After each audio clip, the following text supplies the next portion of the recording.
all mistakes are things you did because you didn't know better and you learned from them. So I like to say mistakes are just things you do that you aren't going to do again.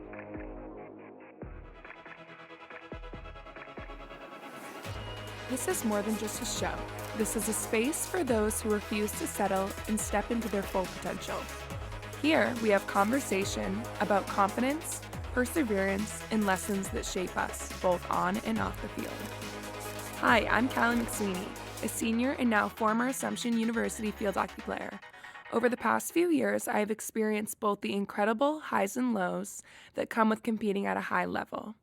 I've had moments of victory and celebration, but also faced challenges that tested not only my physical skill, but my mental strengths as well. There's discipline, the doubts, and the setbacks. And through it all, I've learned that growth isn't about skill, it's about mindset. That's why I created the Game Plan for Growth, a 3-episode podcast series for my senior capstone project at Assumption University. I will sit down with highly accoladed female athletes and coach to unpack the lessons behind what shaped them. Success isn't about habits. It's about the mindset and resilience we build along the way. Welcome to the Game Plan for Growth. Let's get to work.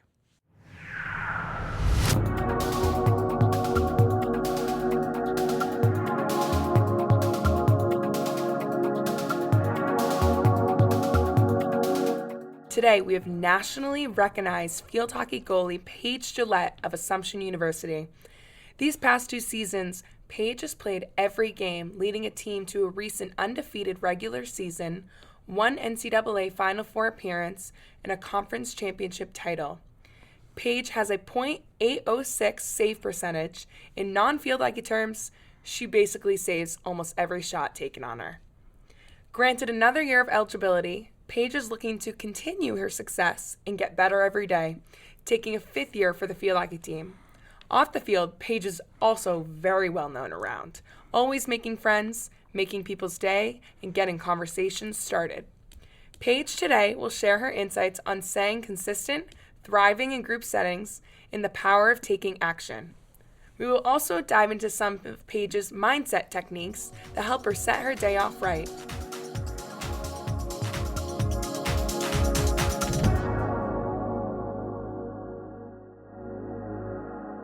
Paige, thank you so much for being here. Of course, Kelly. Thanks for having me on. When I think of these exact topics in correlation to you, I remember one significant instance. We were heading into the NE10 championship game, and you had so much going on in your personal life navigating this transition you were going through with your career into teaching, endless amounts of homework, dealing with little kids, and so much extracurricular to deal with. But as an athlete, you had to suppress all of it in order to win this game.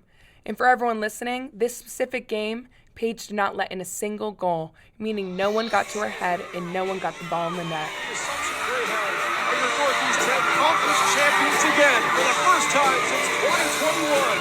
We're the championship with my best friend, first place on earth. Let's go!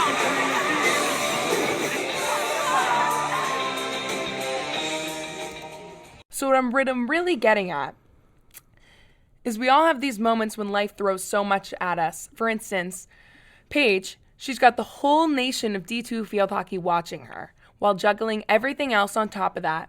How does someone like yourself, Paige, when all this overwhelming pressure and adversity comes on, what brings your personal approach to staying consistent and thriving off success? I'm glad you brought that up. That's a great question. And it's something I think that comes up a lot in life. Especially as college athletes, we are very busy people. And the words you used was deal with. We have a lot to deal with on a daily basis.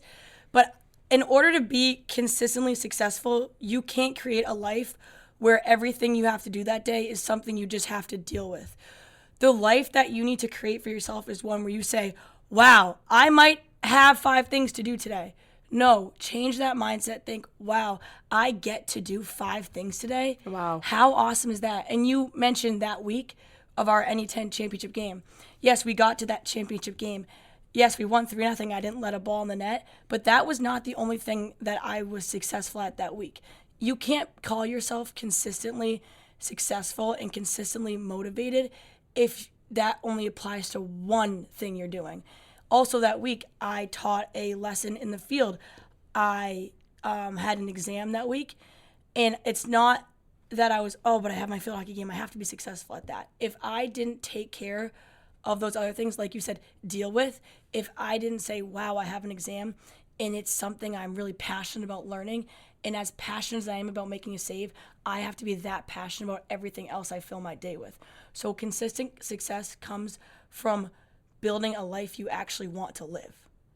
And then you don't have to deal with anything. You get to do these amazing things. Right. You're like providing framework for yourself for future days. And that also comes with the topic of like habits and keeping up with your habits, which we'll get to later in the episode.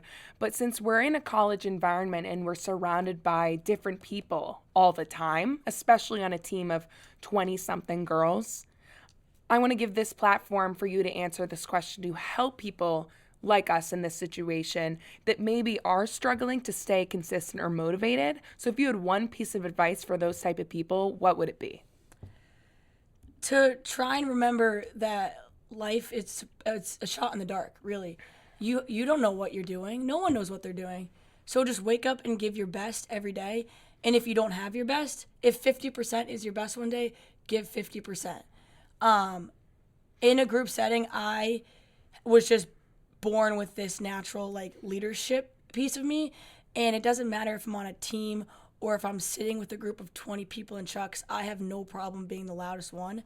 And that can sometimes be overwhelming to other people, but that's what, again, we go back to that framework, that foundation. First day of preseason this year, I go personally introduce myself to each freshman. I build a relationship with the freshman. At this point, I didn't know if I was coming back for a fifth year. Some people may say, well, then what's the point in building a friendship with a girl you're going to know for 3 months? No, that does matter. That is someone who's my teammate, and that is someone who needs to be able to trust me. And one thing that I think it's very important to point out about what you said is that you may have given 50% one day, but that's actually your 100% that day. In a grand scheme of things, that's 50% effort, but giving that 50% that day, that's 100% effort given right there. And again, going over what you just said, you're almost allowing yourself, without even realizing it, you're allowing yourself to be yourself. And when we allow ourselves to be ourselves, we find that life comes easier. And maybe this framework that you applied one day was hard, but now it's just a flow through life and it's become easy for you. And when we're allowing ourselves to become allowing ourselves to be ourselves, it's when we aren't embracing ourselves fully, where we feel like our lives aren't properly aligned and you feel lost. And that's all around the campus, any campus. That's kind of what we're going into with life. And I think what leads most college students to feeling like burnt out is, and we often see burnout everywhere, especially in this modern world. And I mean, everyone has their limits. And I want to know, has there been a point where you hit a wall and you felt completely drained and you kind of lost this kind of goal setting framework that you've applied? Oh, absolutely. This kind of goal setting framework and routine that allows me to be so consistent is not something that I've been doing for 10 years. It's something that I've worked at every day, and it's something that I've really built into a part of my life, I would say, for the last 2 years. But that's because I was having those burnouts. I was having those crash outs where I'd get to a point where I was just go, go, go, go, go. And then I would like snap at someone, or I had this especially, I was always an emotional person and I struggle with change. If something was supposed to be at 4:00 and then someone says, oh, we're going to do it at 4:30, to me, that used to be the end of the world.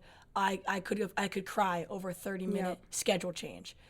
And so building this strong framework allows me to now be able to be flexible with that. So I can think of one specific instant, the end of my sophomore year.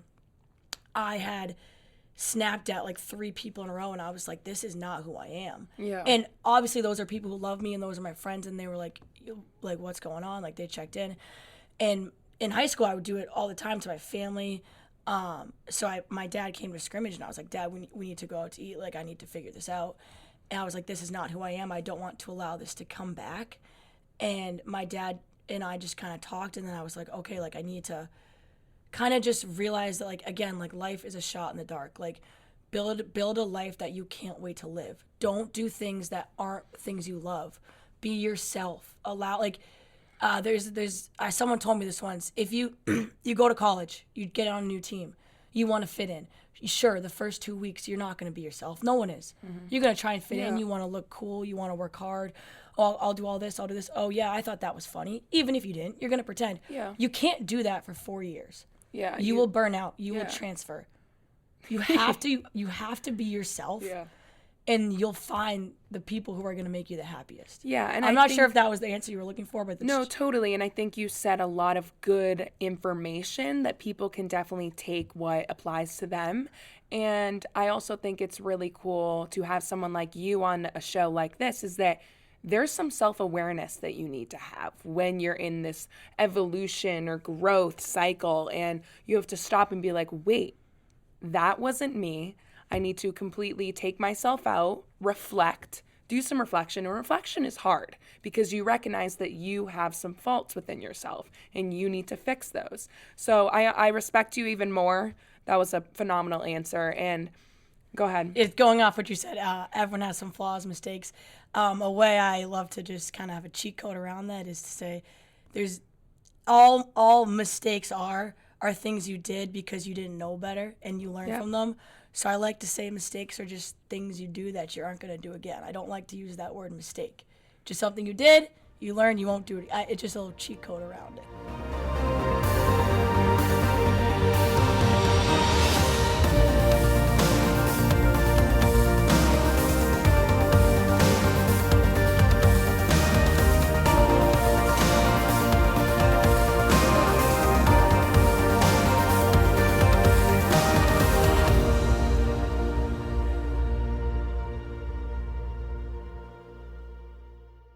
Yeah, and the idea of consistency, it's not about perfection, but about showing up no matter 100%. what. And speaking of showing up, I want to hear more about what you have to say about the power of taking action. Concerning even the smallest steps of yours, whether they're in a day-to-day lookalike or maybe a long term, but it contributes to growth and success. Can you talk about a time where taking immediate action led to any unexpected growth change for you? Absolutely. So freshman year, get on campus, preseason, there's 3 goalies, and I'm competing with them.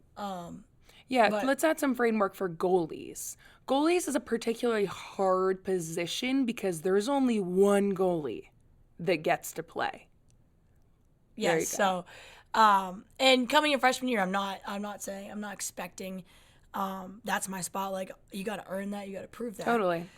So first game comes around and the returner is playing and she just plays the most outstanding game of field hockey I've ever seen. I think she might have had like 15, 16 saves that game. We ended up losing in overtime, but I knew from that moment I'm not touching the field for a little bit. And again, self-reflection, you had that moment. Some people don't have those moments and they suffer. Oh, big time. Because they can't face that and they keep fighting for that, but maybe you have to take a step back like you did and be like, this might not be my time and your time will come, and you are the proven factor of that your time came. And it's still coming. It's still coming. Absolutely. But so after that game, I go back to my room and I cried. I cried because I was like, I love field hockey. I love to compete. I want to play. I let myself feel it for 10 minutes. And then I said, okay, I'm not going to dwell for 2 years. I'm going to go to practice and I'm going to compete with her. I'm going to give it my all every single day. I'm going to compete with myself. You're also making her better, too. Oh, I'm making competing with her? I said I could take 2 years off. I could go out and drink every weekend for 2 years. I could waste 2 years. Or I could say, how can I help the team? How can I still build those relationships? I mean, teammates from those years are still my best friends. Yeah. Even if like I'm not, and I said I would write down 2 or 3 things that I could work on that week that I could improve my own game. So not only saying, okay, I'm not going to play for 2 years. Yes, as an athlete, we want to play. What can I do to make myself prepared when that day comes? Because I know that day is going to come. How can I get myself prepared field hockey wise? How can I be an instant leader both before that time comes and when that time comes, and how can I have the most enjoyable 2 years while I'm not on the field? Yeah. Well, thank you for walking us through that and what it's like for Paige Gillette to grab a tough situation and just march forward with it. I think it's truly inspiring, and I think a lot of girls, athletes, anyone can take a lot from this, and I want to take a more narrow approach to talk past the individual self of Paige Gillette.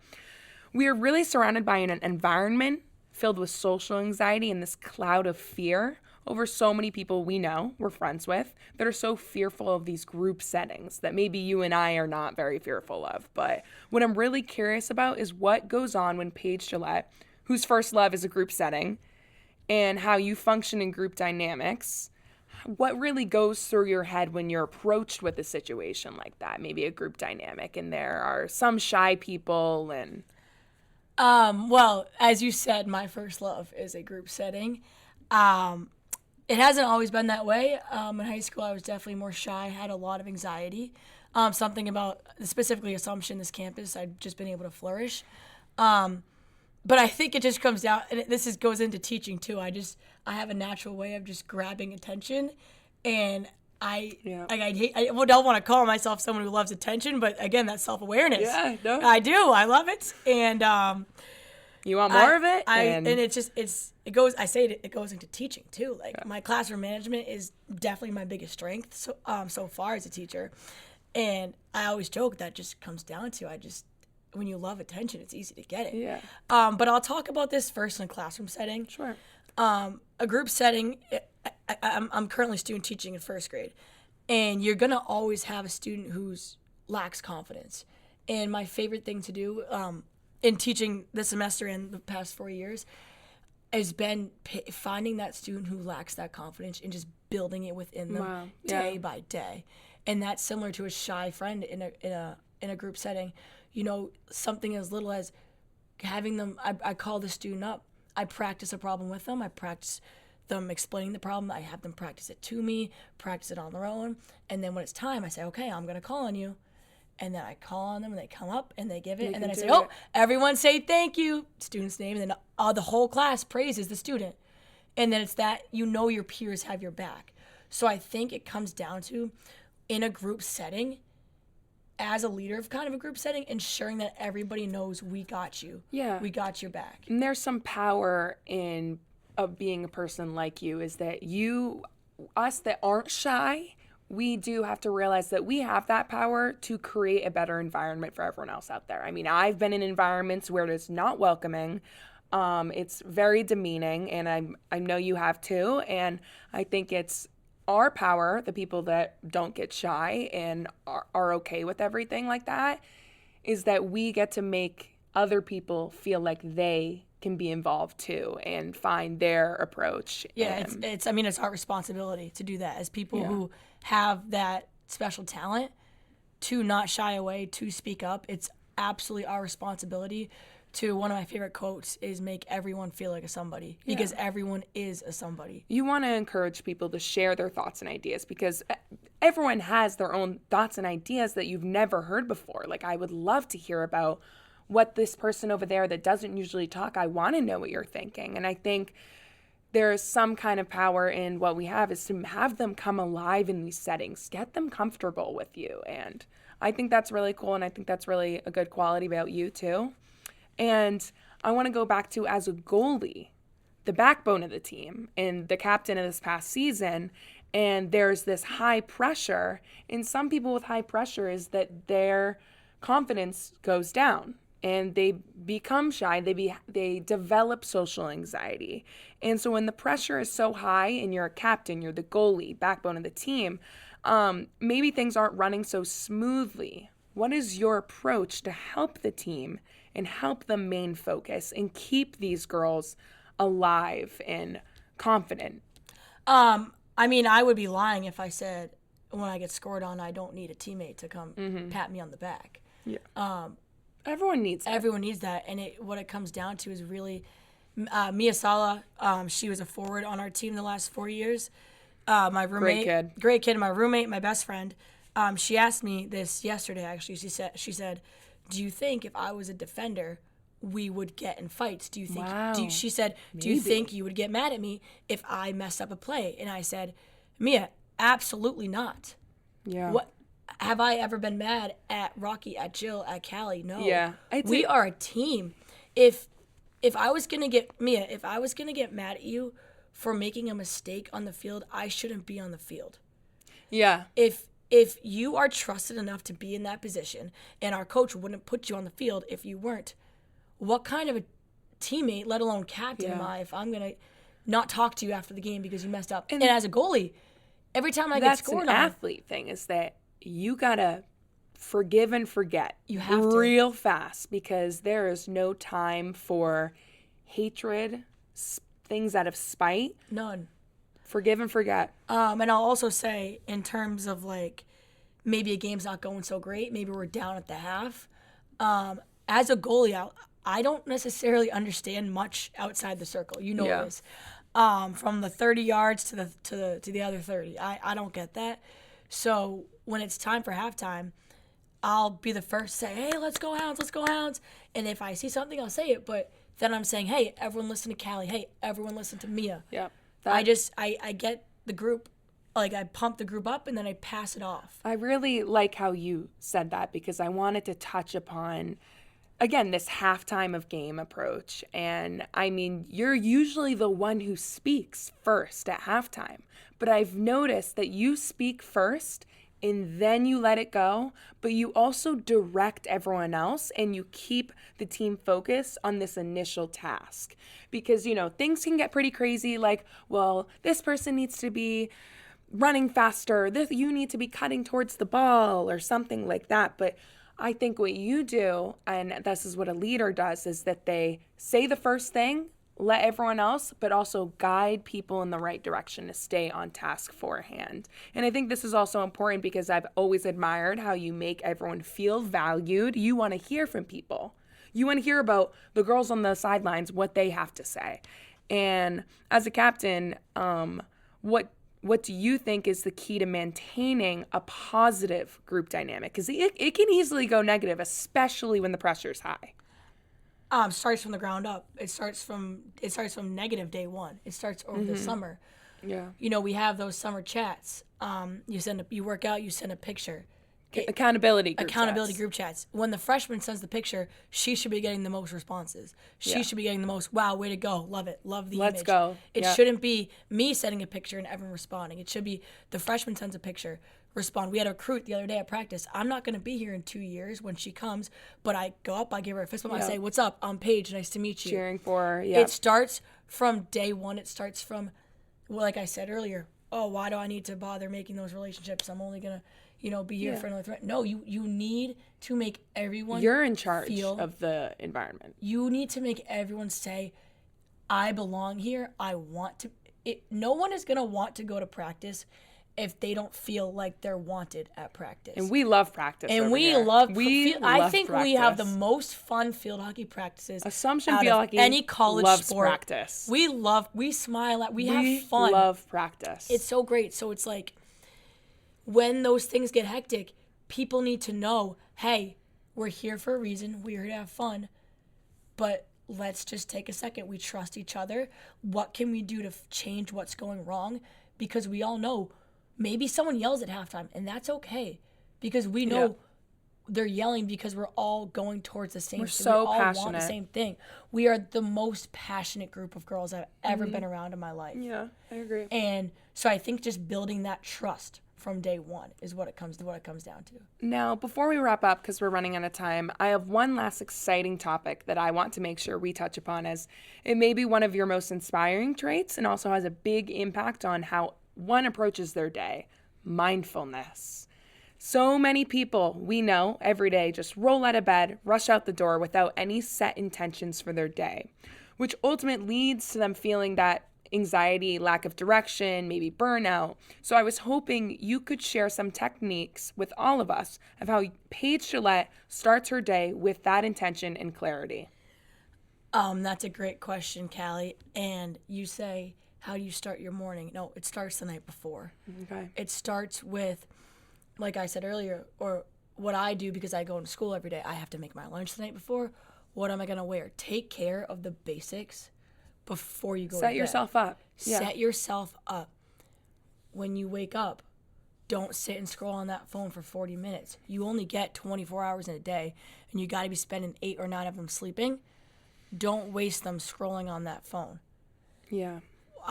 Me personally, I wake up, get dressed, eat breakfast. I always make myself drink water before I drink coffee.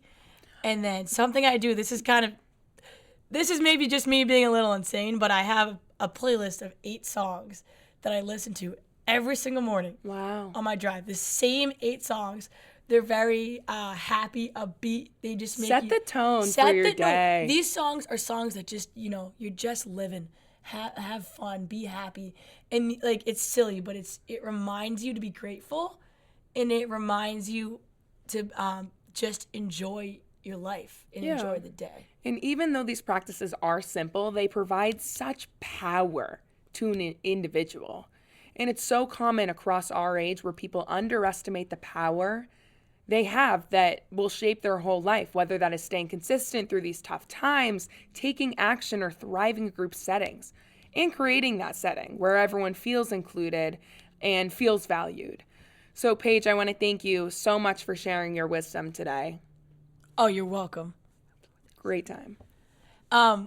Just to wrap up, Callie, I think our conversation today really boils down to the point of you got to find the things you love. Like, my mornings go so well because I see 19 6-year-olds who love me and who I love every morning. So it's much easier for me. And then I get to go to field hockey practice and play the sport I love with the people Living the I dream. love. And then, there's those days where I have school, class, practice. I get to go to class and learn. How lucky am I? How lucky am I to have this body? I get to do all these things. How lucky are we? So I think what it boils down to is, yes, you need to be you need to do all these things. You need to take care of yourself. You need to stay on top of your homework. You need to deal with all those things. But you have to find the things you love to do, because then you don't even have to shift your mindset. It will naturally shift from that have to that I get to. And that's how you live just such an awesome life, Callie.